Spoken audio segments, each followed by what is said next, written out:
Welcome everybody to Go Local Live. I'm Josh Fenton, CEO and co-founder. An exciting morning today, a lot of news. Check it out on site. But I want to travel down to the CCRI. There's an exciting program down there. We've talked about it before. Karina Holyoak Wood joins us. She's the executive director of the Goldman Sachs 10,000 Small Business. Karina, thanks so much for joining us. Thank you for having me, Josh. Happy to be here. All right, so we've had you on before, but more recently we've had some of the graduates of the program who talk about glowing endorsements. Shirley Moore has taken $25 budget and turned it into a wildly successful translation business in Rhode Island, and she's working with clients not only in New England but all over the country and tapping into resources all over the world. How is this program able to take sort of the passion and energy of entrepreneurs and help guide them through creating a real business and real revenue and real success? Wow, thank you for that. And we love to hear from our graduates. We have nearly 400 graduates now in Rhode Island who have come through the Goldman Sachs 10,000 Small Businesses program here at CCRI. And we're part of a network of 12,000 plus all around the country. So yes, as you say, Josh, the business owners who've taken the course, their stories speak for themselves. They are what give us the knowledge that the program is working.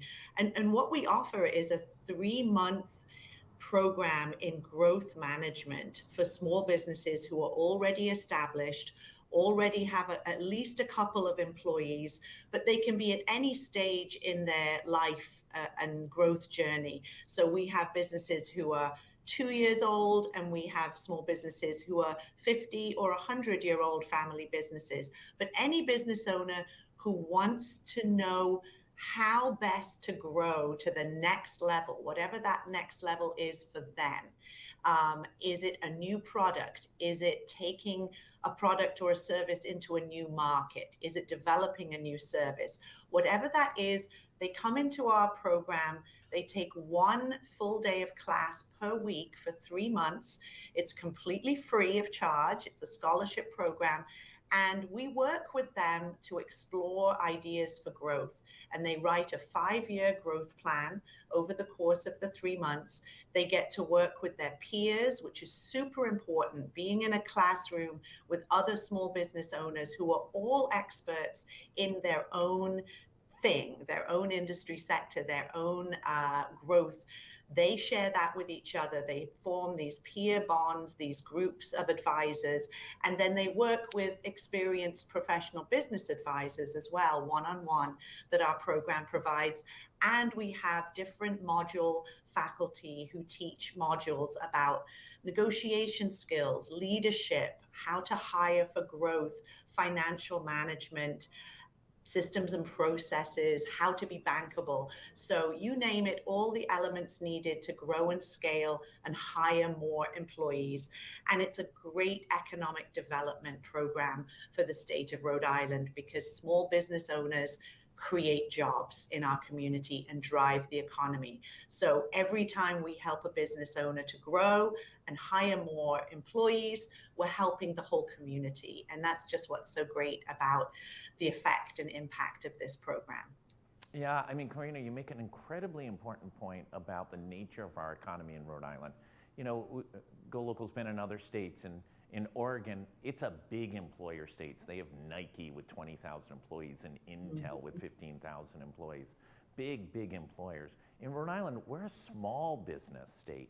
There's about 40,000, there's about who are incorporated, there's around 30,000 that are really active, 1, 2, 3, or 25 employees. And helping them grow organically is really the long-term key to Rhode Island's economy, isn't it? Yes, it totally is. And think about the small businesses in your neighborhood. I mean, these are the heart of the community often, you know, the corner store, where you get your coffee, the people that do your graphic design or print your flyers, the restaurant that you love to go to, all of these kind of businesses, who is designing, furniture that you're buying locally. We have so many designers and artists in Rhode Island, and we're so proud that we've helped many design businesses to grow and flourish. And most small business owners, they have a skill. They know how to do something, how to make something. What many people who go into business and become entrepreneurs, what they don't know is how to run the business. They're just learning it by by doing, which is great. But they come to our program to really get that knowledge of, am I doing it right? Could I be doing it more efficiently and effectively? What can I learn? So, somebody who knows how to run a farm, but do they know how to make it as profitable as possible? Do they know how to manage their employees as well as they could be? And what can they add back to the community that they might not be able to do at the moment? But through increasing the effectiveness of their business, they might be able to contribute more. All those kinds of things are what we teach and learn together in our program. Karina, you make an excellent point. I mean, designers are a great example. Having worked in the advertising business for more than almost 2 decades previous to launching GoLocal, great designers are great designers. That's left side brain. Just opening the door and being able to do the most beautiful, spectacular, and even strategically correct work doesn't necessarily have the same brain structure to be able to make it profitable, to make the billing go, and to attract clients. How do you market these beautiful designs, these helpful designs? How do you market? How do you find the right customer?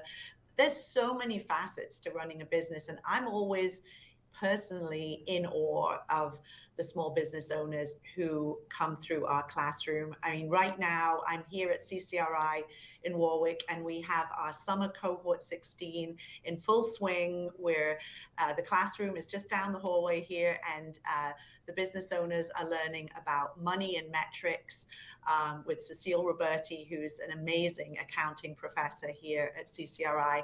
And it's just wonderful to see everybody engaging, and whatever discipline they're from, they're really getting to grips with this material, and it's taking them to the next level. And that's what it's all about. Karina, let's talk about it. We probably had over the years, I don't know, I can name 5 off the top of my head, of graduates of the program. They all universally just talk about how critically important it was for the maturation of their businesses. So for small business people who are seeing this interview, talk a little bit about who's the right person to go through the program, and then how they become part of the program. Yeah, that's a great question, Josh. Thank you.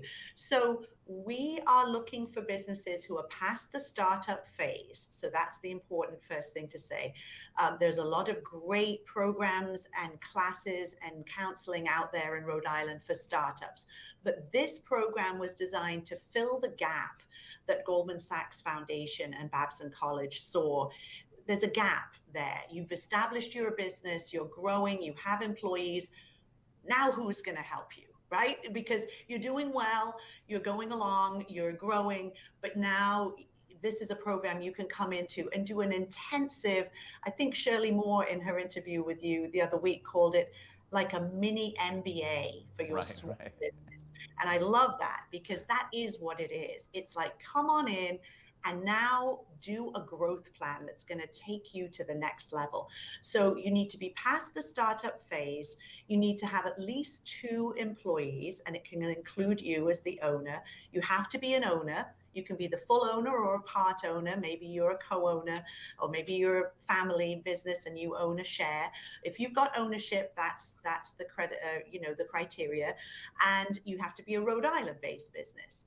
And you need to be making at least $75,000 in annual gross revenue, not profits, just gross revenue, because we're looking for a business that's established, because our curriculum is going to match you then where you are. And I can give you, there's so many different kinds of businesses who we can work with, and who the program works well for. Any industry sector is welcome. Just yesterday, as an example, I was at the PBN Women in Business Awards that's held every year. I love to go to that event. And 3 of our women graduates were getting awards, which we love to see. And Jan Dane was one of them from Stock Culinary Goods. So there's a retailer example who is really growing well, and did our program a couple of years ago. Phyllis Canova from Office Direct. Their business is in Warwick, and they design office furniture and furnishing layouts for companies. So totally different kind of business there. They did the program. She was in our first cohort. And Kathy Morin also won an award for Healthy Babies, Happy Moms. And she's down in East Greenwich. And terrific business. Kathy and her team of nurses support moms who are moms to be and new moms with lactation advice and how to breastfeed effectively.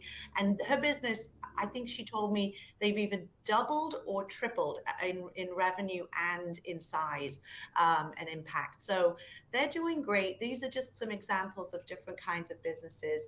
But if you're ready to grow and take your business to the next level, please reach out to us. We have our fall cohort coming up that starts in September, and you need to apply by June the 1st, which is next week, next Wednesday. It's very easy to apply. It's free. It takes 5 minutes online at 10ksbapply.com. We'll put all the links in the story and attach all that. So, all of us watch Shark Tank once in a while. It's always fun to see sort of who the companies are that got invested in it, that has done the grandest thing, and also who are the companies that the sharks didn't invest in, but it went on to great fame and fortune. So let me ask you this. Do you have a barometer of some of the biggest successes? You mentioned those 3 women-owned businesses, and I think we know all of them. Yes. Talk about, do you have any Grand Slam home runs they would, walked in? Yes, I would definitely say those 3 for sure. In the fastest growing business awards, we always have alums in those categories. Danilo Reyes from Available Staffing Network, I think, has been in the top awardees of that every year of fastest growing businesses, and he was in our first cohort. I could give a shout out to Johnny Leva, who was in our first cohort, Heroica Construction. When he came into the program, it was a family house painting business, and through his growth plan design, he transformed his business into a general contractor business. And now, before they were being hired as the subcontractor. Now they're the contractor, hiring subs in, and, they were doing 50,000 contracts in 2016, and now they're doing 500,000, 1 million plus contracts. So yeah, we have so many success stories. It's hard to mention them all. Minnie Long of Chi Kitchen is another one that comes to mind. Oh, she wins everything. Oh my goodness. Yeah, exactly. And they expanded their production facility some years ago. And yeah, there's so many that are doing well. But it's also, Josh, it's not just about bigger and more money. It's about growing the way that you want to grow. And I can't emphasize that enough. Each business owner has their own goal of what success means to them. And it could be about, I want to have more time and more revenue so that I can give back to the community. And so I can sponsor the Little League games in my neighborhood, and so that I can give discounts on services to veterans. Or, people come in with these different ideas, and some of them have such great social value. I know that some of our businesses have had a mission in their growth plan to work with formerly incarcerated people to hire them as employees. So the goals are definitely, you know, we want businesses to grow, but it's about how do you want to grow and what do you want to do with that success and that growth. And our graduates have so many rich and wonderful and creative ideas, and how they're going to give back. It's just really, it's inspiring. Karina, thank you so much for taking the time. Deadline's coming up June 1st. Yeah. We'll be pushing this out, of course, Thank you. on all the social media platforms, and you can read all about it. We'll have all the links so you can learn more about the application process and the deadlines, et cetera. Karina, I want to thank you so much for taking the time for joining us today. And for everybody else, stay tuned. A lot going on in Rhode Island. Legislature's in full mix. Obviously, the governor signed the legalization of marijuana, cannabis legislation. 33 new stores will be popping up in Rhode Island over the next couple of years. And also major debate over what steps Rhode Island should be taking to control guns, especially assault rifles. There's an editorial by GoLocal on that today. So everyone, be safe, take care, enjoy this tremendous weather. If you haven't gotten boosted, get boosted. I got my second booster shot, feel much better, I feel comfortable going out to eat, feel comfortable going to the theater or to a game, all those types of things. So please, please stay out of the emergency room, be healthy, and enjoy this great summer. Thanks, everybody. Thank you.